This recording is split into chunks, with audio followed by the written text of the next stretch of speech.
नमस्कार दोस्तों, कैसे हैं आप सब? आई होप आप सब बहुत ही अच्छे होंगे और जमकर पढ़ाई कर रहे होंगे। स्वागत है आप सभी का सब्जेक्टिव के महातांडव सीरीज में।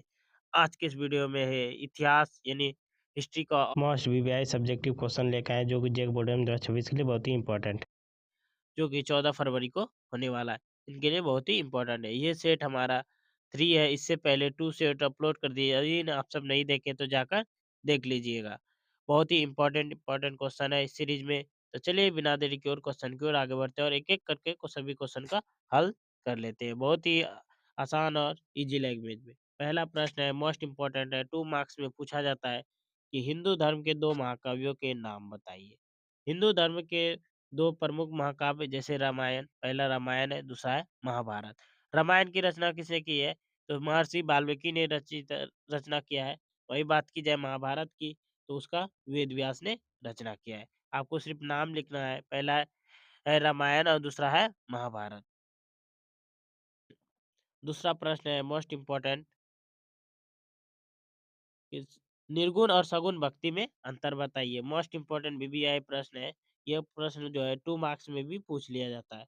पहला उत्तर देखते हैं इसका आसान और इजी लैंग्वेज में। तो सगुण भक्ति में ईश्वर के साकार रूप जैसे कि मूर्ति पूजा की उपासना होती है। जैसे कि ब्रह्मा, विष्णु, महेश अब हो सकता है कृष्ण भगवान ये सब का उसका जितना भी देवी-देवता है इसके रूप में पूजा की जाती है। जबकि कि निर्गुण भक्ति में क्या है? ईश्वर का निराकार मानकर उसका आराधना किया जाता है कि उसका कोई रूप नहीं है ईश्वर का। आई होप आप समझ गए होंगे। अगले प्रश्न है प्रश्न नंबर 3। प्रश्न नंबर 3 है मोस्ट इम्पोर्टेंट है, अशोक से रिलेटेड है। अशोक ने धर्म प्रचार किए क्या-क्या उपाय किए? मोस्ट इम्पोर्टेंट बीवीआई प्रश्न है, 3 नंबर में पूछा जाता है, ठीक ना? तो चलिए इसका उत्तर जो है आसान और सरल भाषा में आपको बताते हैं। तो सम्राट अशोक ने अपने धम्म यानी नैतिक नियमों के प्रचार के लिए निम्नलिखित महत्वपूर्ण उपाय किए थे। क्या-क्या किए थे? चलिए एक-एक पॉइंट में जान लेते हैं। पहला जो किया था वो है धम्म महामात्रों की नियुक्ति। अशोक ने धम्म महामात्रों का नियुक्त नामक जो है विशेष अधिकारियों को नियुक्त किया था, जिसका काम था कि जनता के बीच घूम-घूम कर धर्म का प्रचार करना, उसके कल्याण को देख-रेख करना। दूसरा बात की जाए दूसरा जो पॉइंट है हमारा अभिलेख खुदवाना, ठीक? उसने अपने संदेशों को चट्टानों और पत्थरों के स्तंभों पर खुदवाकर शिलालेख और स्तंभ और उन्हें सार्वजनिक स्थानों पर स्थापित किया ताकि आम लोग भी पढ़ सके थे। उसने क्या किया अपने संदेश जो थे वो चट्टानों और पत्थर के स्तंभों पर खुदवाकर लिखवाया था जिसे क्या कहते हैं हम अभिलेख कहते हैं। अगला पॉइंट हमारा तीसरा पॉइंट है हमारा विदेशों में प्रचार भेजना, ठीक? अशोक ने केवल भारत की ही नहीं बल्कि सीरिया, मिस्र, ग्रीस और श्रीलंका में जो है श्रीलंका में अपने पुत्र महेंद्र और पुत्री संघमित्रा के माध्यम से जैसे सभी देशों में क्या है बौद्ध धर्म का प्रचार करने को भेजा। चौथा है कि स्वयं आचरण, ठीक है? अशोक ने स्वयं हिंसक युद्ध का त्याग कर दिया और अहिंसा व जन कल्याण का मार्ग अपनाया जिसे प्रजा प्रेरित हुई। ये सब किए थे प्रचार करने के लिए धम्म को प्रचार करने के लिए अशोक ने, ठीक ना? मोस्ट इम्पोर्टेंट क्वेश्चन था। अगला प्रश्न हमारा ये भी मोस्ट बीबीआई प्रश्न है, गुप्त काल के इतिहास के स्रोतों का वर्णन करें। मोस्ट बीबीआई प्रश्न है, गुप्त काल के इतिहास के स्रोत या फिर मौर्य काल के इतिहास के स्रोत। इन दोनों प्रश्नों में एक प्रश्न बहुत ही इंपॉर्टेंट आने वाला है 3 नंबर में, ठीक ना? तो आप सब याद जरूर कीजिएगा। तो चलिए आप सबको इसका उत्तर जो है आसान और सरल शब्दों में आपको बताते हैं। उत्तर गुप्त काल के इतिहास को जानने के लिए हमारे पास 3 मुख्य स्रोत उपलब्ध है। पहला है साहित्य, ठीक ना? कालिदास की रचनाएँ जैसे अभिज्ञानम शुकुंतलम मेघदूतम विशाखदत्त का मुद्रा राक्षस, चीनी यात्री फाहियान का अ, यात्रा वृत्तांत जो है मुगल कालीन समाज के संस्कृति की विस्तृत जानकारी देती है।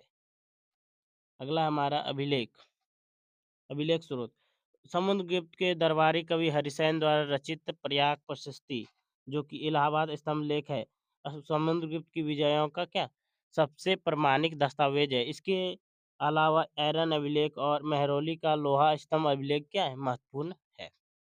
और तीसरा है हमारा मुद्रा राक्षस, नहीं सॉरी मुद्रा शास्त्री यानी स्रोत यानी सिक्का, ठीक ना।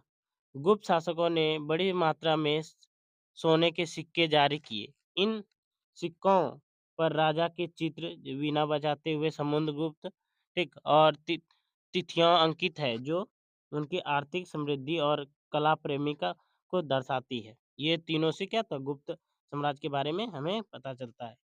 पांचवा हमारा प्रश्न है, मोस्ट इम्पोर्टेंट है ये प्रश्न, जो है 5 नंबर में पूछा जाता है और बहुत ही इम्पोर्टेंट है, इस बार बीबीआई है, याद जरूर कीजिएगा कि असहयोग आंदोलन के कारण और परिणामों की विवेचना करें। तो चलिए इसका भी उत्तर जो हम सरल और आसान शब्दों में बताते हैं। महात्मा गांधी ने 1920 में असहयोग आंदोलन को शुरू किया। यह अंग्रेजों के खिलाफ पहला जन आंदोलन था, ठीक ना। असहयोग आंदोलन जो क्या था, अंग्रेजों के खिलाफ पहला जन,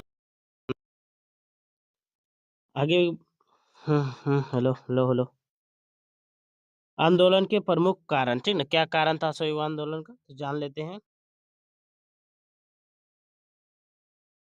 पहला है रॉयल एक्ट आंदोलन। इस कानून कहा गया कि जिसके तहत किसी भी भारतीय को क्या बिना मुकदमा चलाए जेल में डाला जा सकता है। रॉयल एक्ट कानून के तहत जो है किसी भी भारतीय को शक के आधार पर उसे जेल में दिया जा सकता है और कोई भी बेलूल कुछ नहीं होगा, ठीक ना। दूसरा पॉइंट है जलियांवाला बाग हत्याकांड। 13 अप्रैल 1919 को जनरल डायर ने अमृतसर में निहत्थे लोगों पर क्या गोलियां चलवाई, जिससे क्या पूरा देश में क्रोध हो गया इसके कारण। और तीसरा है खिलाफत आंदोलन।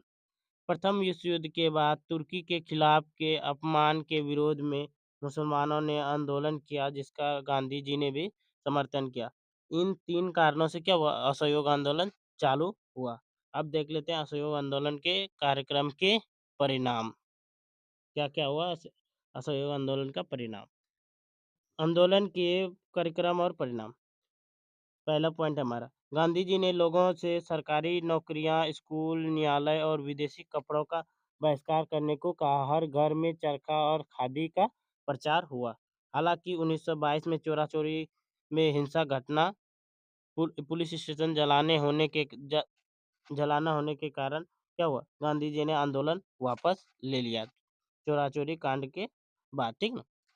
अगला पॉइंट है, भले ही यह आंदोलन स्वराज नहीं चला सका, लेकिन इसने भारतीय जनता के मन से क्या हुआ, जेल का डर निकाल दिया और राष्ट्रवाद की भावना जगाई। आई होप आप समझ गए होंगे। अगला प्रश्न है प्रश्न नंबर 6, यह भी मोस्ट इम्पोर्टेंट है कि मौर्य प्रशासन की प्रमुख विशेषता का वर्णन कीजिए। मोस्ट इम्पोर्टेंट बीबीआई प्रश्न है, ठीक ना। तो चलिए बिना देर के उसका आंसर देख लेते हैं।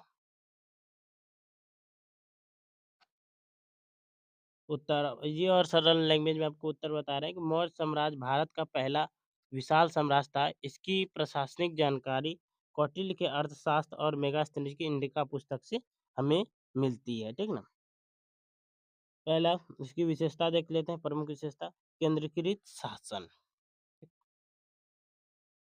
केंद्र से शासन करते थे, राजा सर्वोच्च अधिकारी होता था। न्याय, सेना और कानून का मुख्य जो स्रोत है राजा ही था, वही जो भी था उसी वही लेता था निर्णय।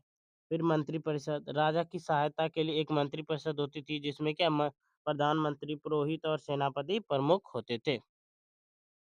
तीसरा प्रांतीय शासन, ठीक, तीसरा पॉइंट है प्रांतीय शासन। विशाल साम्राज्य को 5 प्रांतों में बांटा गया था, जैसे तक्षशिला, उज्जैन, तोसील, स्वर्गिरी और पाटलिपुत्र। इनका शासन राजकुमारों द्वारा चलाया जाता था। चौथा है गुप्तचर व्यवस्था। मौर्य प्रशासन में जासूसों का जाल बिछा हुआ था, जो राजा को पल पल की खबर देता था। पांचवा है सैन्य व्यवस्था, ठीक ना। समुद्रगुप्त के पास विशाल सेना थी, जिससे में पैदल सैनिक, हाथी, घोड़े और रथ सेना भी शामिल थे। इसका प्रबंधन 30 सदस्यों की एक समिति करती थी। छठा है हमारा, मौर्य प्रशासन इतना मजबूत था कि अशोक जैसे महान शासक पूरे भारत को एक सूत्र में बांध सके। आई होप आप सबको ये वीडियो कैसा लगा, आप सब कमेंट बॉक्स में बताइएगा। अगर आप सबको ये वीडियो अच्छा लगा तो वीडियो को लाइक कीजिए, चैनल को सब्सक्राइब कीजिए। मिलते हैं अगली वीडियो में। जय हिंद, जय भारत।